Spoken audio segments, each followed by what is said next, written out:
เฮามาเบิ่งตัวเลขของ16ประเทศที่ส่งแรงงานมาเกาหลีในปี2024ว่าประเทศใดมาหลายประเทศใดมาน้อยเนาะประเทศที่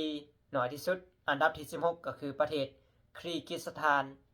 386คนอันดับที่15ประเทศจีน525คนอันดับที่14มองโกล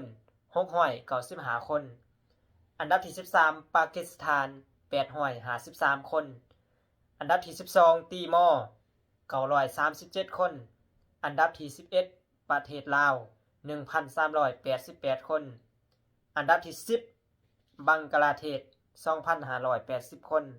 อันดับที่9อุซเบกิสถาน 2,755 คนอันดับที่8ฟิลิปปินส์ 4,201 คนอันดับที่7ศรีลังกา 5,330 คนอันดับที่6ประเทศไทย 6,053 คนอันดับที่5เนปาล 8,168 คนอันดับที่4อินโดนีเซีย 9,316 คนอันดับที่3ก็คือเวียดนาม 9,690 คนอันดับที่2พม่า 9,706 คนและอันดับที่1ก็คือประเทศกัมพูชาหรือว่าเขมร 9,848 คน